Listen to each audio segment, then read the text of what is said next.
Olá, bem-vindos e bem-vindas ao videocast do Breast Saving Group, o videocast de quem faz reconstrução mamária.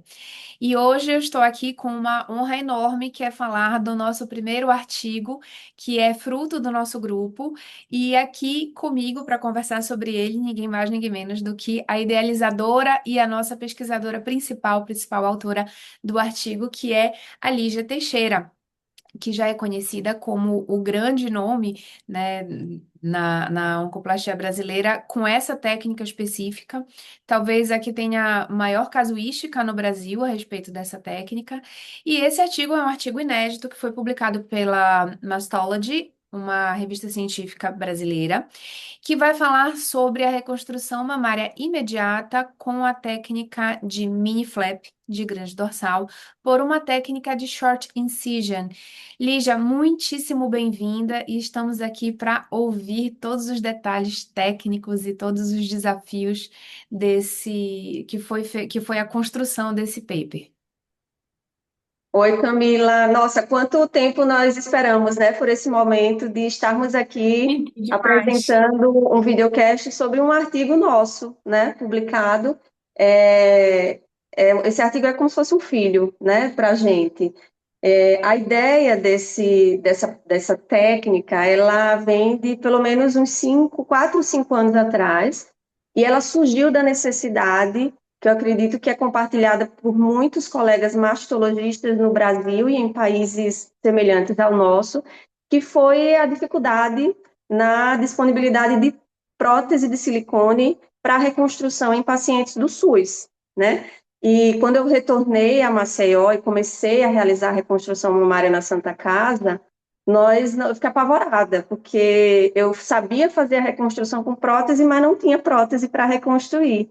E aí eu comecei a fuçar mesmo na literatura uma outra alternativa à prótese, e foi na época que recentemente o professor Vilmar, que foi uma grande inspiração, e o Dr. Jean-Marc Piat na França, publicaram suas técnicas do mini flap, já com um descalonamento da cicatriz, né, que não era mais aquela cicatriz tão grande, e me incomodava ter que substituir uma prótese por um retalho, mas com uma cicatriz muito maior do que seria só com a prótese.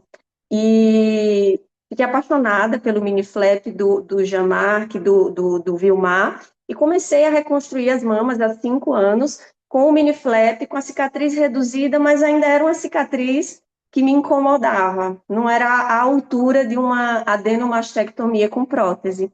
E aí, numa das madrugadas de pesquisa, eu descobri uma série de casos de um japonês, Maitani, que publicou em 2021 uma técnica com a cicatriz menor ainda, muito parecida com a cicatriz da adenomachia com prótese, e aí foi amor à primeira vista, e aí comecei a reduzir mais a cicatriz e realizar uma técnica semelhante à dele.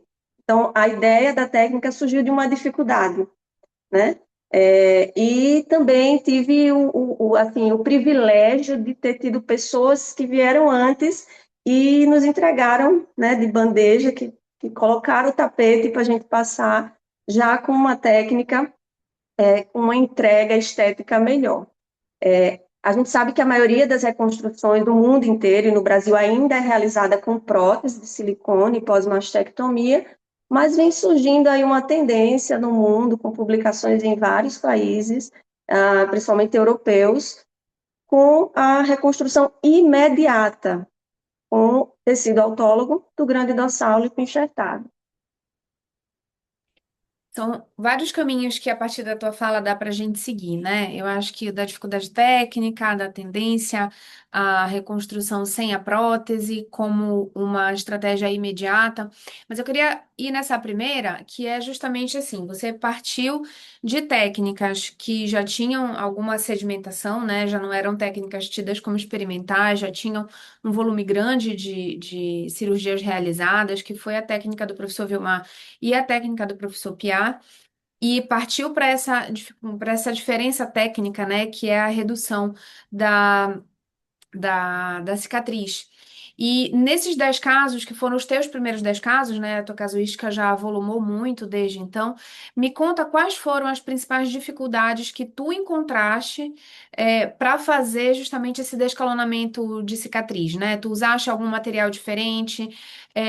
O instrumental era diferente? Tu achaste que conseguiste um volume muscular semelhante ao que tu conseguirias com a utilização da pele? Eu queria um pouquinho mais desse refinamento, porque hoje a gente já tem muita gente que está aplicando as técnicas tanto do professor Vilmar quanto do professor Jamarque, né? Isso não é mais uma coisa tão inédita assim no nosso cenário da oncoplastia brasileira. Mas o que tu trazes é novo, né? Porque não é uma coisa que nenhum nem outro façam. Então, para quem já está familiarizado, já deu esse passo na direção do mini flap, qual é a dificuldade que essa pessoa pode esperar se ela vai fazer essa progressão ainda maior no descalonamento da cicatriz?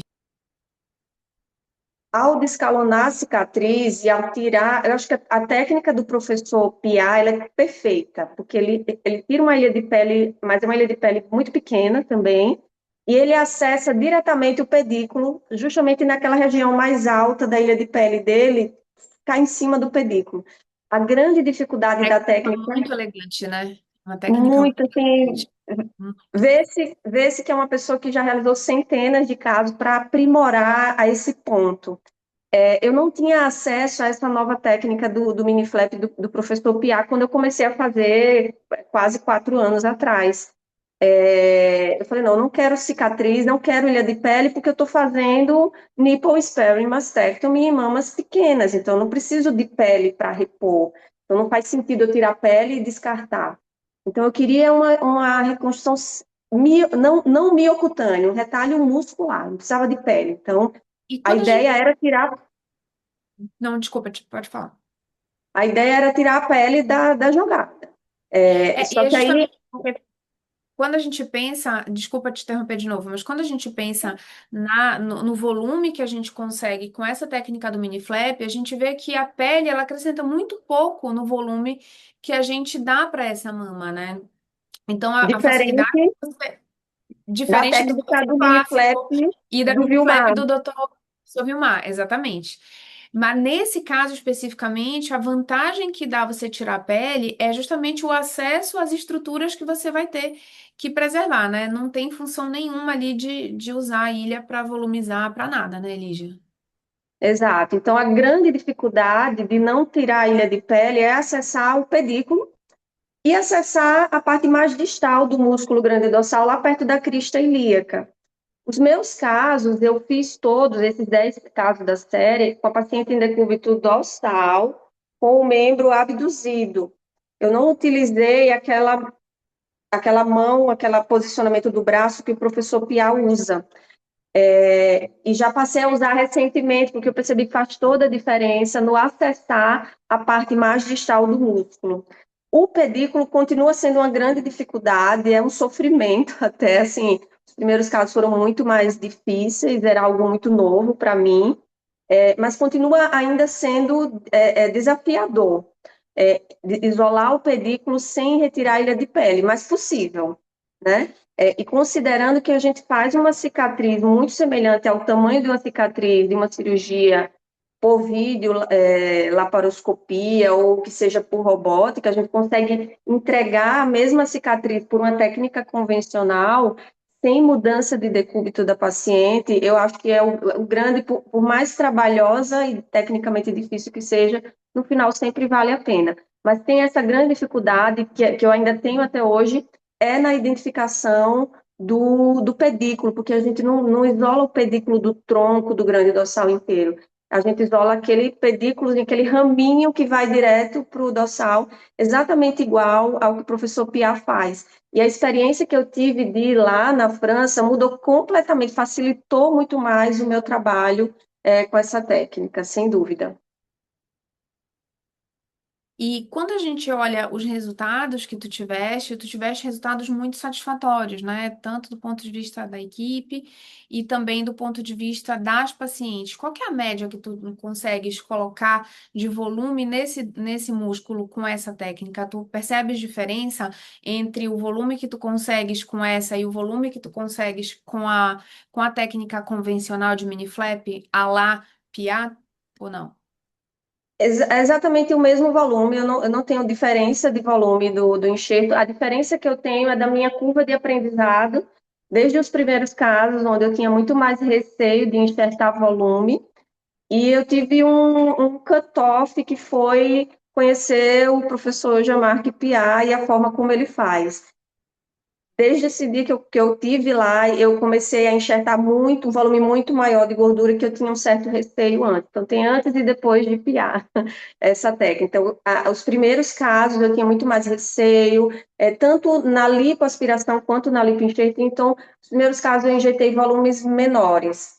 Nos últimos casos, eu já tenho injetado cerca de aproximadamente 150 a 200 ml no dorsal e 150 a 200 ml no peitoral. Eu já passei, assim, a maioria dos meus últimos casos está acima de 300 ml por cirurgia. Você vai ver que a média do estudo foi 262 Exato, eu já ia falar. ml. A média no estudo foi 262 com se fosse pegar a casuística atual, seria uma média mais alta, né? E é muito impressionante, porque assim, a gente que fez a oncoplastia, a nossa turma da oncoplastia é 2015 e 2016, né? Nós temos aí 10, 11 anos de caminhada. Então, para gente que está trilhando o caminho muito diferente daquele que a gente aprendeu com prótese, que achava que o dorsal era mais para cobertura, que ele não tinha volume, é muito impressionante para a gente enxergar isso como uma possibilidade, né? Você conseguir colocar, depositar esse tanto de volume, mais o volume que já vem do músculo e conseguir reconstruir uma mama inteira sem a necessidade de prótese, de expansão reversa, de nada, e muitas vezes não tendo nem necessidade de uma segunda lipoenxertia. As tuas pacientes, tu percebes uma absorção muito importante dessa gordura, Lígia, ou não? Em média, cerca de 30%. Nas pacientes que fazem radioterapia, é um pouco maior essa absorção, assim, estou falando de olho mesmo, a sensação que eu tenho é que vai para 40%, em algumas pacientes até 50%. Uma das pacientes minhas, foram duas reoperações, não por complicações, mas para retoques. A primeira reoperação foi um retoque de cicatriz. Ela ficou com uma sobra de pele ali na axila, e hoje eu já até mudei isso. Nas pacientes que têm naturalmente essa sobrinha de pele na axila, eu acabo removendo um pouquinho já, não como ilha de pele, mas para não causar essa sobra de pele no pós. Acomodação, né? Essa Isso, essa acomodação. Então, foi com anestesia local para remover esse excesso de pele e corrigir a cicatriz. A outra paciente que foi submetida a uma nova lipoenxertia, ela teve uma redução volumétrica muito importante após a radioterapia. Realmente, essa aí foi, eu chuto até que talvez 50% ou mais do volume dela encolheu. Então, ela foi com uma assimetria muito importante. Nós enxertamos 300 ml na segunda cirurgia e fizemos a mamoplastia contralateral. O paciente está super satisfeito. Eu adoraria fazer mais um retoque, mas a paciente não. A maioria dessas pacientes elas aceitam muito bem assimetrias discretas. As assimetrias incomodam muito mais nós, cirurgiões, do que as pacientes. Então, foi praticamente uma reabordagem com anestesia local, uma nova lipoenxertia secundária para outra paciente. As demais, nenhuma demonstrou interesse em uma nova cirurgia para melhorar a simetrização. Essas pacientes, conta para nossa audiência, Lígia, como é que tu fazes a tua coleta de gordura e o teu processamento? Está bem descrito no teu artigo, acho que a gente vai disponibilizar para quem entrar pelo canal da Macadu, vai ter lá o artigo disponível, mas para já facilitar para quem está nos ouvindo, conta como que é o teu processo de processamento e de coleta dessa gordura. Eu acho que eu faço muito semelhante a ti, mas é o teu momento de detalhar esse refinamento técnico. Então, a técnica que foi utilizada para coleta de gordura nessa série de casos foi uma técnica bem simples, né? Eu utilizei seringas de 60, 50 ml com aquele bico catéter que conecta nas cânulas. Utilizei cânulas, na maioria das vezes, de 4 milímetros para realizar a lipoenxertia, com a trava de seringa, naquela forma bem manual, bem mais rudimentar, mas que funciona muito bem. Para Após realizar essa a lipoaspiração, no a caso. lipoaspiração, Isso. isso. E aí, essa gordura lipoaspirada foi para a centrífuga, utilizando os parâmetros da técnica de Coleman clássica. Nos últimos casos, eu alterei um pouco, eu reduzi o tempo de centrifugação para 1 minuto e meio e observei que teve uma boa separação dos elementos, do sangue, do óleo e da gordura, e não observei mudança em termos de reabsorção relacionado a isso. Para lipoenxertar, cânulas de 1,5 milímetro ou 2 milímetros, tá? Lipoenxertando intramuscular no grande dorsal, intramuscular no peitoral maior e, em alguns casos, até quando o retalho da pele da mastectomia no contorno do colo permitia um pouco de lipoenxertia ali para melhorar o contorno e o volume também. Eram Mas, todas atualmente, cirurgias primárias, né? Eram isso, todas cirurgias atualmente, primárias. Não tinha atualmente eu paciente já que tivesse. não tenho utilizado centrífuga nos últimos casos, eu tenho utilizado um filtro, um coletor, na verdade, que já faz a decantação automática, que eu achei que é bem mais, flui bem mais rápido a cirurgia. A maioria dessas cirurgias eu realizei sozinha com a instrumentadora, então o tempo cirúrgico médio foi de 5 horas e 7 minutos. Hoje eu já tenho um tempo mais encurtado, em torno de 4 horas, para essa cirurgia mastectomia e reconstrução, mas aqui a gente vai se virando nos 30. Então, esse frasco decantador, eu aspiro hoje ele com o vácuo, o motorzinho da sala, e isso acho que tem encurtado bastante também o tempo cirúrgico. Quando a gente, eu também tive lá, né, com o professor Jamarque, em 3 oportunidades na vida já. Na primeira, ele fazia muito TRAN, na segunda, ele já estava começando o mini flap, na terceira, ele já estava com o mini flap muito bem estruturado.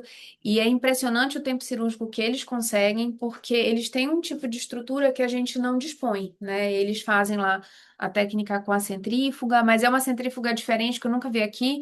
Tem poucos frascos, mas é muito fazer a troca. Eles trabalham em 2 cirurgiões e eles têm uma instrumentadora dedicada a isso, né? Então, parece um balé a cirurgia, né? Então, eu acho que o teu tempo cirúrgico está excelente para quem trabalha nas condições que tu trabalhas, que nós trabalhamos aqui no Brasil.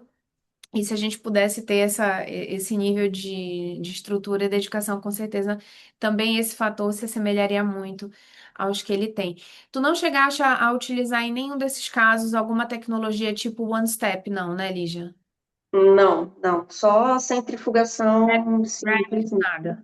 Só a centrifugação o microfet, né? com microfetch. Isso. Nem peneira, nada que das outras técnicas, né? Não, peneira não. Eu confesso que eu acho muito Eu confesso que deselegante a peneira. nossa, eu acho. Desculpa quem usa, gente, mas eu acho peneira bem nojentinha, assim, não consigo. Não, não, não acho também. A minha Não. CCIH do hospital não permitiu que eu utilizasse. Não, no meu E eu também não, mas mesmo se permitisse, eu acho que não é uma escolha que eu faria. Não me incomoda não, esse excesso de manipulação de gordura. Vai ser uma impressão não é minha, uma, nada na literatura que contraindique, né? não é uma forma que eu aprecio também. Muito bem. Em relação ao tempo de internação, eu acho que é uma das grandes vantagens dessa técnica quando a gente fala em reconstrução autóloga, seja com TRAN microcirúrgico ou com o TRAN pediculado, os pacientes têm um tempo de internação que nunca é menor que 3 dias, em média 5 a 7 dias de internação hospitalar, o maior risco de complicações sistêmicas como pneumonia, TEP. A técnica do grande dorsal lipo-enxertado, hoje, atualmente, a minha média de tempo de internação é de 24 horas apenas, igual a reconstrução com prótese.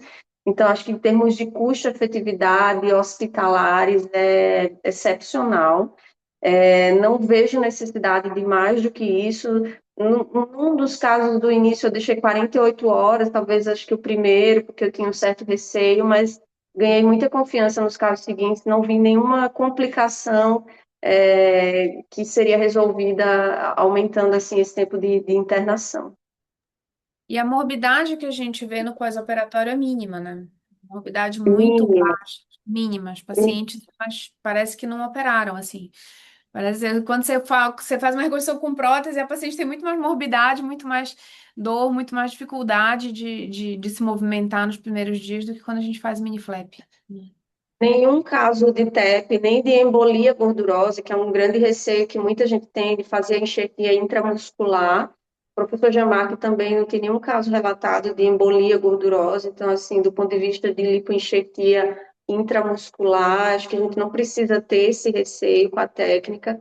Um outro receio que as pessoas têm em relação a queimar o retalho numa reconstrução imediata. Todas essas pacientes seriam pacientes que ficariam sem mama reconstruída. Nenhuma delas teve recidiva local regional, que eu tivesse que perder esse retalho.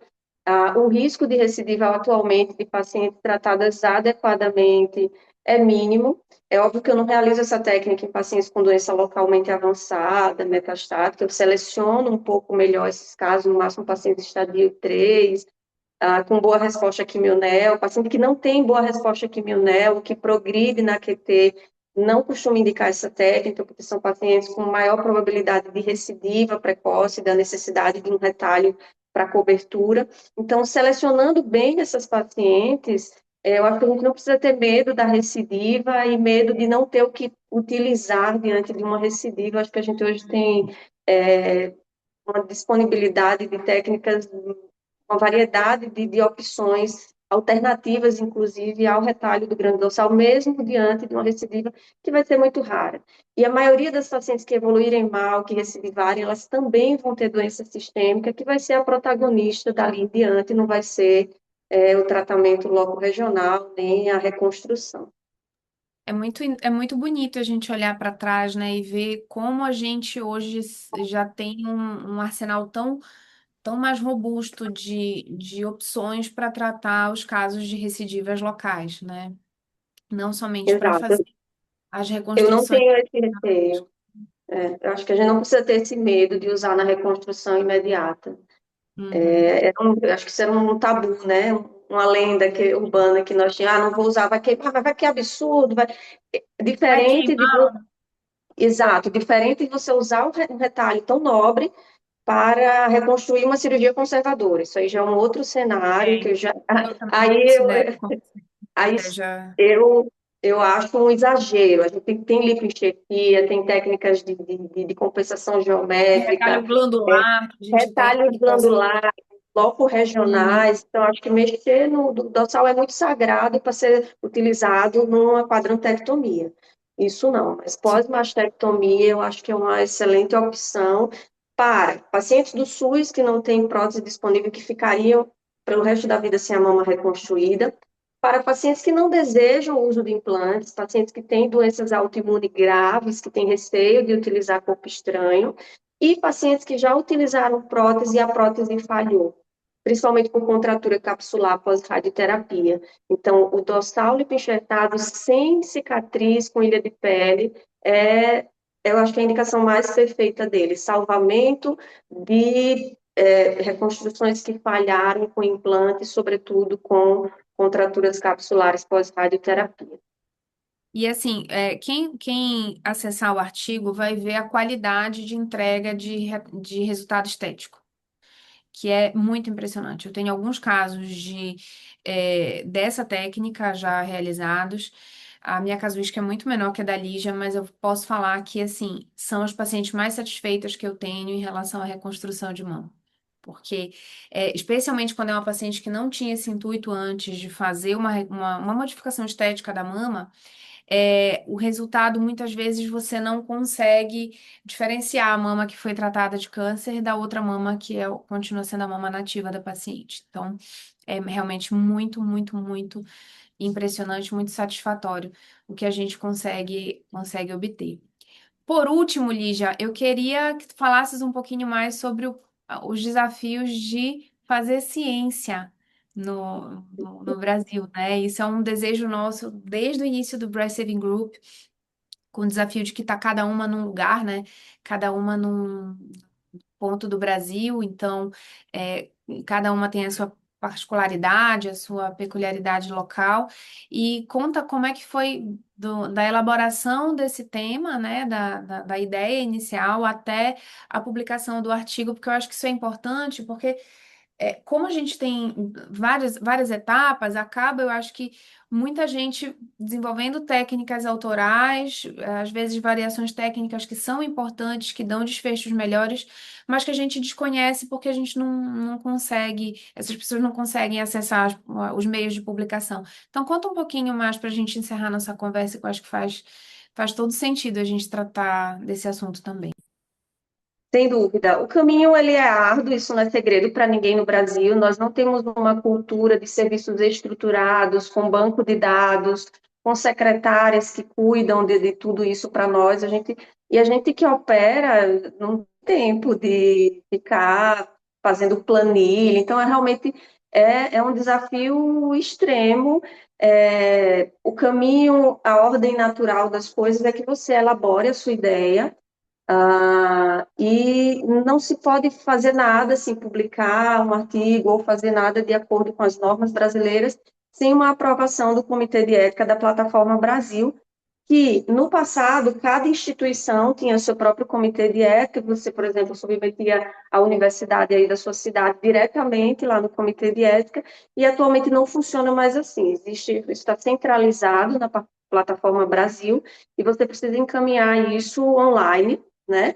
É um processo demorado, que normalmente dura meses. Por mais que você encaminhe as coisas bem ajustadinhas, sempre vai ter alguma coisa que volta para você corrigir. Então, é algo que dura pelo menos em torno aí, até se você submeter e ter aprovado uma pesquisa clínica, assim, ou um trabalho, publicação, série de casos, que seja, é, pelo menos uns 6 meses. Então, não é algo que você consegue a curto prazo, é médio e longo prazo. Coisa boa leva tempo, ciência bem feita leva tempo, né? A gente vive uma era da medicina que nos envergonha muito, com muita falácia e pouca evidência, mas a gente sabe que entregar a medicina de verdade com evidência leva tempo, leva anos. Eu comecei, meu primeiro caso já vai ter quase 4 anos, e agora, nossa, mas só 10 casos, tão pouco, né? Mas vai ver o que tem por trás disso tudo, de todas as dificuldades diárias, de material para operar, de aprovação disso aí no comitê de ética. Então, assim, não é fácil, mas não é impossível, né? E eu acho que o grupo nos proporciona isso, que a gente tenha vários braços e várias cabeças pensando e que a gente possa se ajudar para que a gente possa produzir cada vez mais.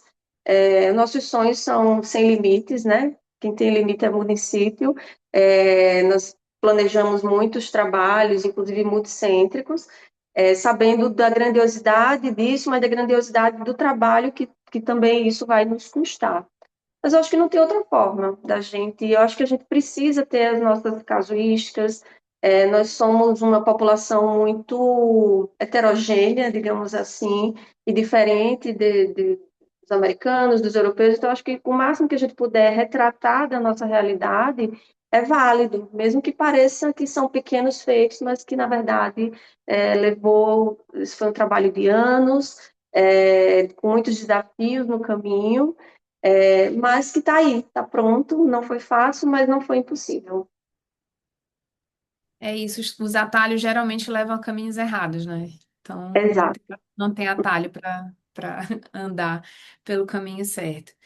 Então é isso, gente. Com muito orgulho apresentamos a vocês o nosso primeiro fruto do Breast Saving Group, enquanto paper, enquanto publicação científica, com a honra de conversar com a Lígia, de ter ajudado também durante a gestação desse trabalho, dando um pouquinho de ácido fólico para ela. Então, contamos com a audiência de vocês para conhecer os próximos artigos, nossos ou não, ou da nossa curadoria. E é isso, gente. Um beijo grande e até a próxima. Tchauzinho. Obrigada, e estou aqui à disposição para quem tiver mais interesse em aprender a técnica.